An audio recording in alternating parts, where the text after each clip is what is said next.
All right, let's talk about Moore's Law. It's one of those ideas you hear about all the time, right?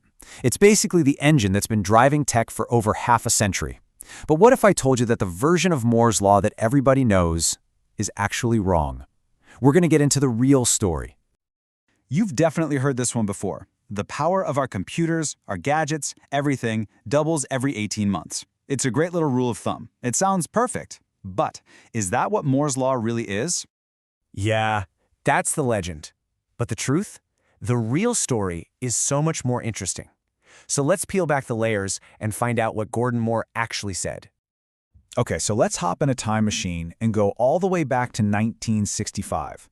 You've got this young guy, Gordon Moore, who's the head of R&D at Fairchild Semiconductor, and he gets this assignment from Electronics magazine. Hey, Gordon, can you predict the future for us? And what he came up with, well, it ended up changing everything. And you can just imagine it, right? Moore himself later said he was given this chore, and he didn't have a lot to work with. They had only been making these things for a few years. He basically had a few dots on a graph, and he was asked to draw a line 10 years into the future. It was a huge gamble. Now, this is the part almost everyone misses. Moore's original idea wasn't really about making things faster or more powerful. It was all about economics. The real question was, how do we pack more stuff onto a chip to make the final product as cheap as possible? It was a cost thing. So check this out. This chart from his original 1965 paper tells the whole story.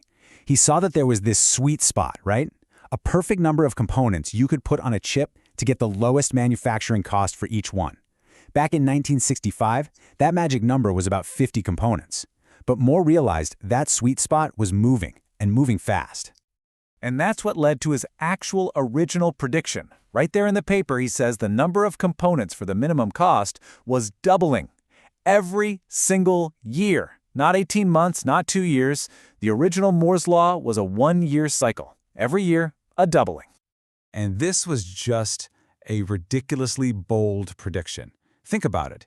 He took a few years of data and just shot it a decade into the future. He was basically saying, hey, in 10 years, we're not going to be making chips with 60 components. We're going to be making chips with 65,000. It must have sounded like science fiction. And you want to talk about calling your shot? Look at what he said this trend would lead to. Home computers, smart cars, personal portable communications equipment, I mean, come on, that's a smartphone, and even electronic wristwatches. He saw our modern world coming all the way back in 1965. So that initial prediction was amazingly accurate.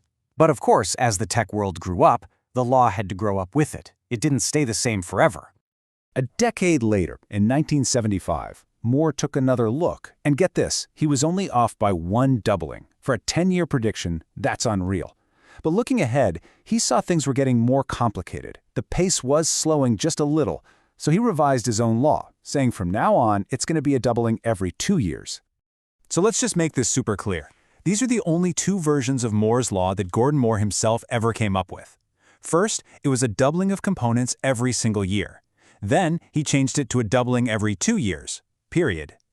Which, of course, brings us to the big mystery. If Moore said 1 year, and then he said 2 years, where in the world did we get this 18 months number that everybody quotes? While Moore himself solves the mystery for us, it was actually his buddy at Intel, a guy named Dave House. See, House looked at Moore's prediction that the number of transistors would double every 2 years, but he added another piece. He knew the transistors themselves were also getting faster. When you combined those two things, the overall performance of the computer would double roughly every 18 months. So that's it. Moore's Law is about the number of parts, the 18-month version is about performance. Okay, but this is where the story gets really, really interesting.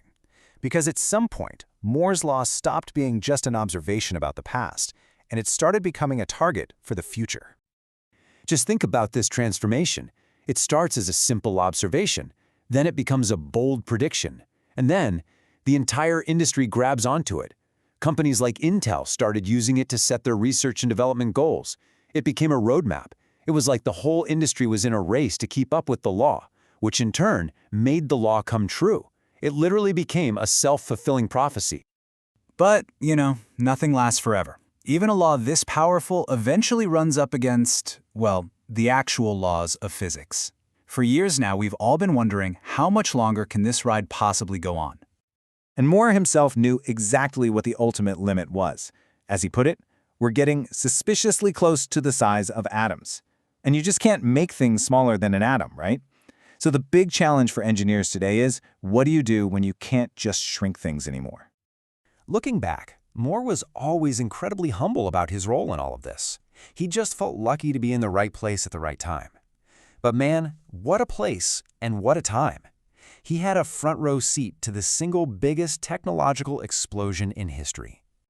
And this right here, this just blows my mind every time I see it. In the span of a single career, we went from a world where making even one good silicone transistor was a challenge to a world where we can put 1.7 times billion of them on a tiny little chip. That leap, it's almost impossible to even wrap your head around it. So that's what it all comes down to, really. For more than half a century, we have been living in this incredible era of predictable exponential growth. We've been riding the wave of Moore's law. But as that era comes to an end, what's next? What's the new law, the new engine that's going to drive the next 60 years of progress? The answer to that? Well, that's going to define the world for all of us.